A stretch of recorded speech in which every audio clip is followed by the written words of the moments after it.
তো এবার অনুশীলনী R2 অনুশীলনী R2 রিভিশন চ্যাপ্টার পুনরালোচনা চ্যাপ্টারে R2 প্রথম কোশ্চেনটি কি বলেছে, নিচের কোন সংখ্যাগুলি পূর্ণগণ নয়? পূর্ণগণ বলতে কি? কিউব। পূর্ণগণ বলতে কিউব। মনে করো 3 কিউব মানে 3 তিনবার গুণ করলে যেটা হবে এটাকে কি বলবো আমরা? পূর্ণগণ। তো 3 তিনবার গুণ করলে কি হয়? 27। এই সংখ্যাকে আমরা কি বলবো? পূর্ণগণ। এটির কিউব রুট, এটার গণমূল কি হচ্ছে? 3 হচ্ছে। তাহলে এটাকে গণমূল যখন লিখি তাহলে কি লিখবো আমরা? 27 রুট দেবো আর সামনে কি দেবো? একটা ছোট করে 3 দিয়ে দেবো। তাহলে এটা কি হয়ে যাবে? গণমূল কি হবে? 3। এইভাবে আমরা কি করব? গণমূল বের করব। এবার দেখো কোনটি সংখ্যাটি পূর্ণগণ নয়। আগে আমরা কোশ্চেন যখন অনুশীলনী R1 এ যখন করেছিলাম তখন পূর্ণ বর্গ সংখ্যা নয়, এটা কিভাবে আমরা বের করতাম? আমরা ডাইরেক্টলি কি করে নিতাম? আমরা ডাইরেক্টলি এই সংখ্যাগুলোকে লাস্টের এককের ঘরের সংখ্যা যেটা আছে এটা দেখে নিতাম। কিন্তু গণের ক্ষেত্রে কি হয় না? গণের ক্ষেত্রে আমরা এভাবে দেখতে পারি না। কারণ গণের সংখ্যা যখন আমরা 1 থেকে 10 পর্যন্ত দেখি, তোমরা আগের যে পেজের মধ্যে অনুশীলনী R2 আছে এর ঠিক আগের পেজে দেখতে পারবে যে একটি টেবিলের মধ্যে কি আছে? 1 থেকে 10 পর্যন্ত বর্গ সংখ্যা এবং গণ সংখ্যা দেওয়া আছে। এটার মধ্যে কি আছে? এই যে সংখ্যাগুলি দেখতে পারবে এককের ঘরে সকল সংখ্যা থাকে। তাহলে এভাবে আমরা দেখতে পারবো না। আমরা কিভাবে দেখবো? আমরা মৌলিক উৎপাদক বিশ্লেষণ পদ্ধতি দিয়ে দেখবো। মৌলিক উৎপাদক বিশ্লেষণ পদ্ধতি দিয়ে 3757 মৌলিক উৎপাদক বিশ্লেষণ পদ্ধতি আগে থেকে অনেকবার আমরা করেছি। তাহলে প্রথমে দেখবো এই সংখ্যাটি কি দিয়ে যাবে? 2 দিয়ে যাবে কি? না, 2 দিয়ে যাবে না। 3 দিয়ে যাবে কি? 7 + 7 14, 14 + 3 14 + 3 17, 17 + 5 22, 22 হলে যাবে না। তাহলে এরপরে আমরা কি দিয়ে দেখতে পারি? আমরা দেখবো 5 দিয়ে। 5 দিয়ে এটা যাচ্ছে না। 7 দিয়ে যাচ্ছে কি? 7 দিয়ে এটা যায় না, কারণ 7 5 যা 35 রইল, 2 5 25, 7 3 যা 21 রইল কত? 4 4 আর 7 47, 7 এটা বলে 47 আসে না। 11 দিয়ে যায় কি? 11 দিয়ে যদি করি তাহলে 3 11 যা 33 রইল কত? 4 4 5 45, তাহলে 4 4 যা 44, 1 আর 7 থাকবে 17 হলে 11 দিয়ে যাবে না। 11 পরে কি আছে? 13 13 দিয়ে যায় কিনা? 13 দিয়ে গেলে 3 13 2 যা 26, 3 টাইমস করলে বেশি হয়ে যায়। তাহলে করে দেখি 13 দিয়ে করলে কি হয়? 2 13 যা 13 দিয়ে যদি করি তাহলে কি হবে? দেখো 2 13 যা কত? 26 হয়ে গেল। 2 13 যা 26, 26 হলে কত রইল? 111 রইল। 11 37 থেকে 26 গেলে কি থাকে? 11 থাকবে। 11 আর 5 কত হয়ে গেল? 115। 115 হলে 13 দিয়ে যাচ্ছে কি? 13 টেবিল যদি আমরা পড়ি 7 13 91, 8 13 104, 7 13 91, 8 13 104, 104 যদি 9 13 করি তাহলে 117 এসে যাচ্ছে। তাহলে কি লিখবো আমরা? 104 কতবার যাচ্ছে? 8 বার যাচ্ছে। 8 বার গেলে 104 রইল কত? 5 থেকে 1 আর 1 11 লম্বা কত? 7। তো কয়বার যাচ্ছে? 9 টাইমস যাচ্ছে। কতবার যাচ্ছে? 9 টাইমস যাচ্ছে। এবার দেখো কত আছে? এবার হলো 289। 13 দিয়ে করি যদি তাহলে কি হয়ে যাবে? 13 দিয়ে করলে 13 13 1 যা 13, 13 2 যা 26, 26 হলে 2 থাকবে, 2 আর 9 29। কি দিয়ে যাচ্ছে না? আমাদের আর দেখতে পাচ্ছি যে কি দিয়ে যাচ্ছে না? আমাদের 17 দিয়ে যাচ্ছে না। তাহলে এরপরে আমরা কি কোন সংখ্যাটি দেখবো? সরি 13 দিয়ে যাচ্ছে না, তাহলে 17 দিয়ে দেখো। 17 দিয়ে যাচ্ছে কি? 17 দিয়ে যদি করি, 17 দিয়ে করলে 17 1 যা 17, 17 1 যা 17 যাবে। তাহলে 28 থেকে 17 গেলে কত রইল? 1 1 1 11 রইল। আর নিচে যদি এই 9 টা নামাই তাহলে কত এসে গেল? 119। তাহলে কত আসে? 7 7 যা 49, 7 7 যা 49, এন্ড রইল 4, 7 1 যা 7 আর 4 কত এসে গেল? 7 1 যা 7 আর এন্ড 4 190। তাহলে কতবার যাচ্ছে? 70। তো 3757 ইকুয়ালস টু কি লিখতে পাচ্ছি আমরা? দেখো 13 ইনটু 17 স্কয়ার। তো এটা কি কোনো গণ আছে? না। তাহলে অতএব পূর্ণগণ নয়। শুধুমাত্র এটাই করতে হবে কি? পূর্ণগণ নয়। যদি এখানে কিউব এসে যেত, একটি সংখ্যা থাকতো না, এখানে যদি 17 কিউব আসতো তাহলে এটি পূর্ণগণ হয়ে যেত। তাহলে এটা হয়ে গেল আমাদের পূর্ণগণ নয়। এবার 2 নম্বর কোশ্চেনটি দেওয়া আছে, দেখো 3375। উৎপাদক বিশ্লেষণ করি। উৎপাদক বিশ্লেষণ করলে দেখো লাস্টে কি আছে? 5 আছে, 2 দিয়ে যাবে না। 3 + 3 6, 6 + 7 13, 13 + 5 18। তাহলে কি দিয়ে যাচ্ছে? কি দিয়ে যাচ্ছে আমাদের? 3 দিয়ে যাচ্ছে। তাহলে 3 দিয়ে করলে 3 1 যা 3, 3 1 যা 3, 3 2 যা 6, 1 রইল 1 5 15, 3 5 যা 15। এবার কি দিয়ে যাচ্ছে? দেখো 1 1 2, 2 + 2 4, 4 + 5 9। তাহলে 3 দিয়ে যাচ্ছে। 3 3 যা 9 রইল 2, 2 প্লাস 2 2 আর 2 22, 3 7 যা 21, রইল কত 1 1 5 15, 3 5 যা 15। এবার কত দিয়ে যাচ্ছে দেখো, 7 প্লাস 3 কত হয়ে গেল, 7 প্লাস 3 5 হয়ে গেল, সরি 7 প্লাস 3 10, 10 প্লাস 5 15, তাহলে আবার যাচ্ছে কি দিয়ে, 3 দিয়ে, 3 1 যা 3, 3 2 যা 6, 2 রইল কত যাবে, 2 1 রইল 1 5 15, 3 5 যা 15। এবার কত দিয়ে যাবে, 125 আছে, 125 আমরা জানি 5 দিয়ে যাবে, 2 5 যা 10, রইল কত 2 5 25, 25, তাহলে 5 দিয়ে করলে কত এসে গেল 15, 5 5 5 যা 25, তাহলে 3 7 3375 ইকুয়ালস টু কি লিখতে পারি আমরা, 3 কিউব ইনটু 5 কিউব, অথবা লিখতে পারি 15 কিউব লিখতে পারি। তাহলে এটি কি হয়ে গেল, পূর্ণগণ সংখ্যা, পূর্ণগণ সংখ্যা। তোমরা ভিডিওটি পজ করে নাও, পজ করে 3 নম্বর কোশ্চেনটি দেখে নাও। তাহলে প্রথমটি কি পেলাম আমরা, পূর্ণগণ হয়, দ্বিতীয়টি কি পেয়ে গেলাম আমরা, পূর্ণগণ সংখ্যা। এবার 3 নম্বরটি দেব, 3332, এটা কত দিয়ে যাবে দেখো, লাস্টে 2 আছে তো 2 দিয়ে যাবে, 2 1 যা 2, 1 আর 3 13, 13 মানে 3 6 যা 2 6 যা 12, রইল কত 1 1 আর 3 13, 3 6 যা 12, রইল কত 1 আর 2 12, 3 6 যা 6 3 6 2 যা 12, সরি, তো 6 2 যা 12, 6 2 যা 12, 6 2 যা 12, 12 আবার আছে কি 2 আছে, 6 আছে, তাহলে 2 দিয়ে যাবে, 2 8 যা 16, 2 3 যা 6, 2 3 যা 6, 833 এসে গেল। 833 এসে গেলে আর কি এটা 2 দিয়ে যাবে, আর এটা 2 দিয়ে যাবে না, 2 পরে কি আছে 3 আছে, 3 দিয়ে যায় কিনা দেখো, 8 প্লাস 3 কত হয়ে গেল 9, 8 প্লাস 3। তো একটা জিনিস মনে রাখো, যখনই আমরা দেখছি কি 2 কয়বার যাচ্ছে, 2 বার যাচ্ছে, আর যাচ্ছে না 2 দিয়ে, তাহলে কি আছে 2 কিউব, এখানে আমরা 2 কিউব পাচ্ছি কি, 2 কিউব আমরা পাচ্ছি না। তো তোমরা এক্সামে যখন আসবে, এক্সামে যখন এমসিকিউ থাকবে, তখন তোমার অত বেশি করার দরকার নেই। এখানে কি এসে গেল দেখো, 3 এসে গেল, 3 আসলে কি দিয়ে যায় না, 2 দিয়ে যায় না, অতএব কি পূর্ণগণ নয়। এখান থেকে তুমি লিখতে পারো পূর্ণগণ নয়, কারণ যখন একবার আমরা ভাগ করতে পারবো না কোনো সংখ্যা দিয়ে, পরে আর এটি যাবেই না, তাহলে এটি কি হয়ে গেল, পূর্ণগণ সংখ্যা নয়। বুঝা গেছে? তো ঠিক সেইভাবে তোমরা 4 নম্বর কোয়েশ্চেনটি করবে, ফার্স্ট 1 এর 4টি করবে। এবার 2 নম্বর কোয়েশ্চেনটি কি বলেছে, নিচে নিম্নের সংখ্যাগুলোর পূর্ণবর্গ সংখ্যা লেখো, বা বের করো, লেখো, বের করে, যেটাই হোক না কেন, ঠিক আছে। 2 নম্বর যে কোয়েশ্চেনটি বলেছে, আমাদের বলেছে নিম্নের সংখ্যাগুলোর পূর্ণবর্গ লেখো, ঠিক আছে। এটি শুধু একটি করিয়া দেব, আমি কিভাবে করবে এটি দেখে নাও। কি আছে দেখো, পূর্ণগণ গণফল নির্ণয় করো, বা পূর্ণগণ বা নিচের সংখ্যাগুলোর গণফল, গণফল নির্ণয় করো।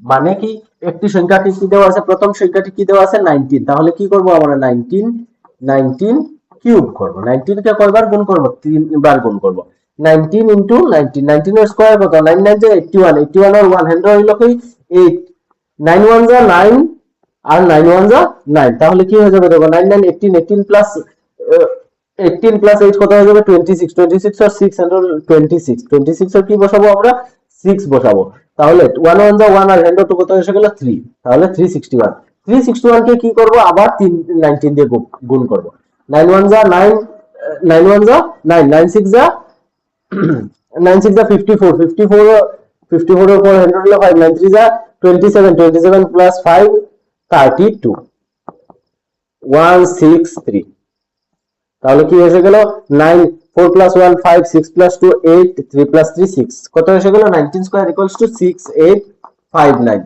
59 6859।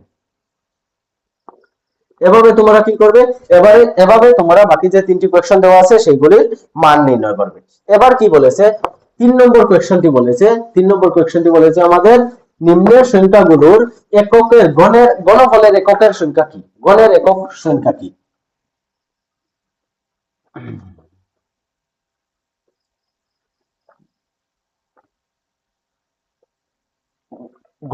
গণের এককের সংখ্যা, যখন গণের এককের সংখ্যা বলবে, তখন আমাদের ভাগফল বর্গ, যে কোন সংখ্যাকে 3 বার গুণ করার আমরা কি জরুরি নাই, এককের সংখ্যা কি।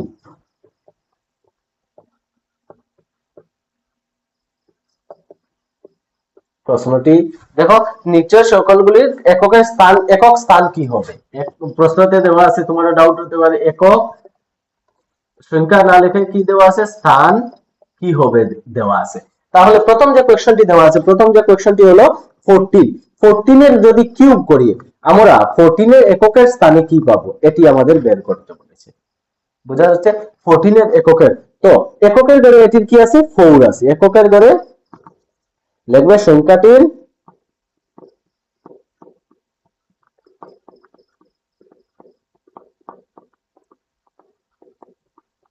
ঘরে 4 আছে। ঠিক আছে, সংখ্যাটির এককের ঘরে কি আছে, 4 আছে। 4 এর গণের 4 এর যদি কিউব করি আমরা, 4 এর গণের একক স্থান কি, 4 এর কিউব করলে আমরা কি পাই, 4 এর একক কিউব করলে 4 4 যা 16, 4 কিউব ইকুয়ালস টু কত পাই আমরা, 64 পাই। 4 4 যা 16, 16 কে 4 দিয়ে গুণ করলে কি পাই, পেয়ে যায় আমরা 64। এককের স্থান কি হয়, ইকুয়ালস টু কি, 4। অতএব 14 এর গণের একক স্থান কি হয়ে যাবে, তোমাদের 4 এসে যাবে। সেটি ঠিক এইভাবে করবে, আগে যে কোয়েশ্চেনগুলি করেছিলাম। তারপরের কোয়েশ্চেনটি দেওয়া আছে কি 18, 2 নম্বর কোয়েশ্চেনটি দেওয়া আছে 18, তো গড়ের এককের স্থানে কি আছে, 8 আছে। 8 এর কিউব করলে কি পাই আমরা, 8 এর গণের একক স্থান কি 500, 8 এর কিউব করলে আমরা কত হয়, 5125, তাহলে কত হবে, 2। তো 18 এর একক স্থান, 18 এর গণের একক স্থান কি হয়ে যাবে, 2 হয়ে যাবে। তোমরা 1 থেকে 10 পর্যন্ত যতটি বর্গ সংখ্যা আছে সেই সংখ্যাগুলিকে মুখস্থ করার চেষ্টা করবে। ঠিক আছে, এরপরে 3 নম্বর কোয়েশ্চনটি দেওয়া আছে 13 দেওয়া আছে। তোমরা বলো তো 13 টা কি হবে, কত দেওয়া আছে, 3 নম্বরটি দেওয়া আছে 13। 13, 13 এর কি হয়ে যাবে, দেখো 13 আছে, তো এককের ঘরে কি আছে, 13 আছে, 3 আছে, তাহলে 3, 3 এর এককের যদি করি, 3 এর কিউব করলে কত পাই, 3 এর কিউব করলে আমরা 27 পাই, তাহলে 3 এর এককের গণের স্থান কি হয়ে যাবে, 7। তাহলে 13 এর কি হয়ে যাবে, এককের স্থানে কি হবে, 7 হবে। ঠিক সেইভাবে দেওয়া আছে 27। 4 নম্বর যে কোশ্চেনটি দেওয়া আছে সেটি হলো কি 27। 27, 7 এর যদি আমরা কিউব করি তাহলে কি পাই আমরা, 7 এর কিউব করলে আমরা কি পাই, 3 পাই। 7 এর কিউব করলে 3 পাই, তাহলে 27 এর এককের স্থানে কি হবে, 3 হবে। বোঝা গেছে? প্রশ্নটি তোমরা উঠিয়ে নাও। এবার হলো 4 নম্বর কোয়েশ্চনটি। 4 নম্বর কোয়েশ্চনটি কি বলেছে, নিম্নের সংখ্যাগুলো পূর্ণগণ হতে হলে ক্ষুদ্রতম কি সংখ্যা দিয়ে পূরণ করতে হবে। আগের কোয়েশ্চনে, আগের অনুশীলনীতে R1 এর মধ্যে আমরা করেছিলাম ক্ষুদ্রতম কি সংখ্যা দিয়ে গুণ করলে সংখ্যাগুলি পূর্ণবর্গ হবে। ঠিক সেইভাবে এগুলিকে কি করতে হবে, পূর্ণগণ করতে হবে। তাহলে কি করব, মৌলিক উৎপাদকে বিশ্লেষণ করব। মৌলিক উৎপাদকে বিশ্লেষণ যদি আমরা করি, কি সংখ্যা 5324, 5324 কে আমরা কি দিয়ে ভাগ করতে পারি, 5324 কে আমরা 2 দিয়ে ভাগ করতে পারি। তাহলে 2 2 যা 4, 1 আর 3 13, 2 6 যা 12, 1 আর 2 12, 2 6 যা 12, 2 2 যা 4 এসে গেল। আবার 2 দিয়ে করলে 2 1 যা 2, 2 3 যা 6, 2 3 যা 6, 2 1 যা 2, কত এসে গেল 1 1 1 3 3 1। এবার আর 2 দিয়ে যাবে কি, আর 2 দিয়ে যাচ্ছে না, তাহলে কি দেখবো আমরা 3 দিয়ে, 3 দিয়ে যেতে হলে কি হবে, 3 plus 1 4, 4 plus 3 7, 7 plus 1 8, 8 আসলে 3 দিয়ে যায় না। তারপর কি দিয়ে দেখবো আমরা, 3 দিয়ে যাচ্ছে না, তারপরে 7 দিয়ে যাচ্ছে, 5 দিয়ে, 5 দিয়ে তো এটা যাবে না কারণ 1 আছে, 7 দিয়ে এই সংখ্যাটি যাবে কি, 7 দিয়ে যদি করি আমরা যায় না, তাহলে কি দিয়ে দেখবে তোমরা, 11 দিয়ে, 7 পরে কি আছে, 11 দিয়ে আছে, 11 দিয়ে দেখো, 11 1 যা 11, রইল কত 2 3 23, 2 11 যা 22, রইল কত 1 1 11, তাহলে এটা কি হয়ে গেল 121। এটা কি 1331, এটা হলো 11 এর কিউব। এখন 121 কে আবার কি দিয়ে যাবে, 121 হলো 11 স্কয়ার, তাহলে দেখো 5324 ইকুয়ালস টু কি লিখতে পারি আমরা, 2 স্কয়ার ইনটু 11 কিউব, 11 তিনবার আছে তাই 11 কিউব। তো যদি দেখো এই সংখ্যার সঙ্গে যদি আমরা কি দিয়ে, একটি 2 দিয়ে গুণ করি, তাহলে এটা কি হয়ে যাবে, পূর্ণবর্গ হয়ে যাবে। তো 5324 ইনটু 2 ইকুয়ালস টু কি হয়ে যাবে, 2 কিউব ইনটু 11 কিউব। অতএব 5324 কে 2 দিয়ে পূরণ করলে সংখ্যাটি কি হয়ে যাবে, পূর্ণগণ হবে, দিয়ে পূরণ করলে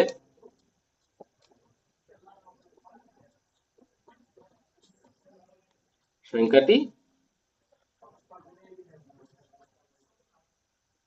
পূর্ণগণ হবে।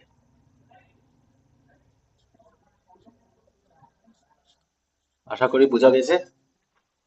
এবার 2 নম্বর কোয়েকশনটি কি দেওয়া আছে 3087 সেকেন্ড কোয়েকশনটি দেওয়া আছে 3087 কে আমরা কি করব 3087 মৌলিক উৎপাদকে বিশ্লেষণ করব তো মৌলিক উৎপাদকে বিশ্লেষণ করলে 3087 কয়বার যাবে 3 2 দিয়ে যাবে কি না 2 দিয়ে যাবে না 3 দিয়ে যাবে কি দেখো 3 প্লাস 8 11 11 প্লাস 7 18 তাহলে 3 দিয়ে যাচ্ছে তো 3 1 যা 3 3 0 যা 0 3 2 যা 6 হইলো কত 2 7 যা 20 2 7 27 3 9 যা 27 এবার কত আসলে দেখো 3 9 প্লাস 2 11 11 প্লাস 1 12 তাহলে 3 দিয়ে যাচ্ছে 3 3 3 যা 9 1 আর 2 12 3 4 যা 12 3 3 যা 9 কত এসে গেল 343 343 কি জানি 343 হলো 7 কিউব তাহলে 7 দিয়ে যাবে 7 4 যা 28 7 4 যা 28 হইলো কত 6 6 3 63 তাহলে 7 9 যা 63 দেখো 343 এটা কি 7 এর কিউব জানা আছে আমাদের তাই 7 দিয়ে ডাইরেক্টলি করে নিলাম না হলে এটা যদি দেখতাম 5 দিয়ে যাবে না 3 দিয়ে যাবে না তারপর 5 দিয়ে যাবে না 5 দিয়ে না গেলে আমরা 7 দিয়ে দেখতাম অটোমেটিক্যালি আমরা দেখে নিলাম মানে যায় তাহলে 7 7 যা 49 তাহলে কি লিখতে পারি দেখো 3087 equals to 3 square into 7 cube 7 cube কত 3087 ইনটু কি করতে হবে একটি 3 এখানে কম আছে তাহলে 3 দিয়ে যদি পূরণ করি তাহলে কি হয়ে যাবে 3 কিউব ইনটু 7 কিউব কত হবে 3087 কে 3 দিয়ে পূরণ করলে সংখ্যাটি পূর্ণগণ হবে পূরণ করলে পূর্ণগণ হবে ঠিক আছে এতটুকু কি হয়ে গেল আমাদের 2 নম্বর কোয়েশ্চনটি হয়ে গেল এবার দেখো 4 নম্বরের যে বাকি যেগুলো কোয়েশ্চন আছে সেইগুলি তোমরা নিজে থেকে ট্রাই করবে এবার কি দেওয়া আছে এবার যে পরের কোয়েশ্চনটি দেওয়া আছে কি 5 নম্বরের যে কোয়েশ্চনটি দেওয়া আছে সেটি হলো কি নিম্ন একটি পূর্ণগণ সংখ্যা হতে হলে ক্ষুদ্রতম কি সংখ্যা দ্বারা সংখ্যাগুলোকে ভাগ করতে হবে নিম্নের সংখ্যাগুলোকে পূর্ণগণ হতে হলে এটা কি হবে ক্ষুদ্রতম কোন সংখ্যা দিয়ে সংখ্যা হতে হলে একটি পূর্ণগণ সংখ্যা হতে হলে সেম ইকুয়েশন একটি পূর্ণগণ সংখ্যা হতে হলে কি দিয়ে ভাগ করতে হবে প্রশ্নটি আমি লিখে নেই তো দেখো 5 নম্বর কোয়েশ্চনটি কি বলেছে একটি পূর্ণগণ সংখ্যা হতে হলে ক্ষুদ্রতম কি সংখ্যা দিয়ে ভাগ করতে হবে তোমরা আগের যে অনুশীলনী ছিল R1 ছিল সেটার মধ্যে অনেকবার করেছো কি ক্ষুদ্রতম কি সংখ্যা দিয়ে ভাগ করলে সংখ্যাটি পূর্ণবর্গ হতে পারবে এবার কি পূর্ণগণ হতে পারবে তাহলে 10368 আমরা কি করব উৎপাদকে বিশ্লেষণ করব উৎপাদকে বিশ্লেষণ করলে প্রথমে দেখো 8 আছে তাহলে 2 দিয়ে যাবে 2 5 যা 10 2 0 যা 20 2 5 যা 10 2 1 যা 2 রইল কত 168 16 2 8 যা 16 2 4 যা 8 ঠিক আছে এবার দেখো 2 দিয়ে 2 2 যা 4 রইল কত 1 আর 1 11 2 5 যা 10 1 আর 8 18 2 9 যা 18 আর 2 2 যা 4 এবার 2 দিয়ে আবার যাবে কারণ লাস্টে 2 আছে 2 1 যা 2 2 2 যা 4 1 আর 9 19 2 8 যা 2 9 যা 18 সরি 2 9 যা 18 রইল কত 1 আর 2 12 2 6 যা 12 এবার কত দিয়ে যাচ্ছে 2 দিয়ে যাচ্ছে তাহলে 2 6 যা 8 2 6 যা 12 2 4 যা 8 1 আর 6 16 2 4 যা 2 8 যা 16 আবার 2 দিয়ে যাচ্ছে 2 3 যা 6 2 2 যা 4 2 4 যা 8 আবার 2 দিয়ে যাচ্ছে 2 1 যা 2 1 আর 2 12 2 6 যা 12 ঠিক আছে আর 2 2 যা 4 আবার 2 দিয়ে যাচ্ছে 2 4 যা 2 8 যা 16 2 1 যা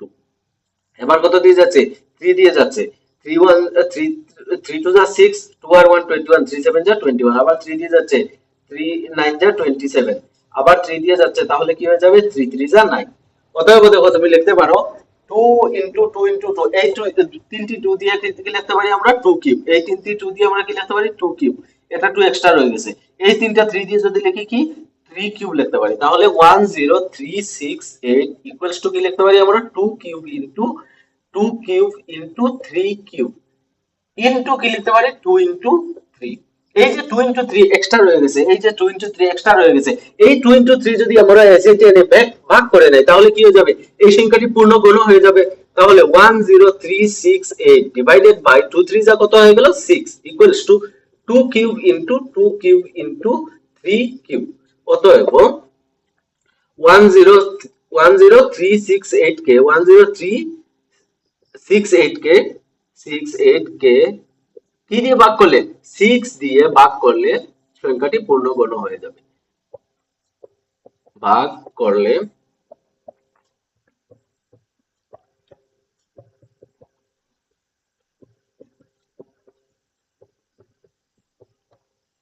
গণ হবে। বা তোমরা লিখতে পারো 10368 কে পূর্ণগণ হতে হলে 6 দিয়ে ভাগ করতে হবে। ঠিক সেইভাবে তোমরা বাকি যে কোয়েশ্চন গুলো আছে নিজে থেকে করার ট্রাই করবে। আমি কি করিয়ে দিচ্ছি 3 নম্বর কোয়েশ্চনটি করিয়ে দিচ্ছি। 3 নম্বর কোয়েশ্চনটি দেওয়া আছে 5000, ঠিক আছে? এই কোয়েশ্চনটি আমি করিয়ে দিই, এরপরে আর বাকি কোনো কোয়েশ্চন আমি করাবো না, এই কোয়েশ্চনটি করিয়ে দিই। কত? 3 নম্বর কোয়েশ্চন হলো 5000। 5000 কে মৌলিক উৎপাদকে বিশ্লেষণ করলে কিভাবে করতে পারি আমরা? 2 দিয়ে করব, কারণ লাস্টে 0 আছে, তো কি হয়ে যাবে 2 4 যা। দেখো একটা জিনিস, আমরা যদি এটাকে 5 দিয়ে করি তাহলে কি হয়ে যাবে 5 1 যা 5। আমাদের এই কোয়েশ্চন গুলো এমসিকিউ আসবে বেশিরভাগ সময়, তাহলে আমরা শর্টকাট করার ট্রাই করতে হবে। দেখো 5 দিয়ে করলে কি হয়, 5 0 আছে তাহলে 5 দিয়ে যাবে, 5 1 যা 5, 0 5 0 যা 0 0। 1000 কত আছে, 1000 ইকুয়ালস টু আমরা কি লিখতে পারি 10 কিউব লিখতে পারি, এটা জানা আছে। 1000 কত আমাদের 10 কিউব। অতএব দেখো 5000 কে যদি আমরা কি দিয়ে ভাগ করি, ডিভাইডেড বাই 5 ইকুয়ালস টু কি লিখতে পারি আমরা 10 কিউব লিখতে পারি। এটা কি, এটা আমরা জানি, তাহলে 10 কিউব হয়ে গেল। তো 5000 ডিভাইডেড বাই 5 ইকুয়ালস টু কত 10 কিউব। অতএব 5000 কে 5 দিয়ে ভাগ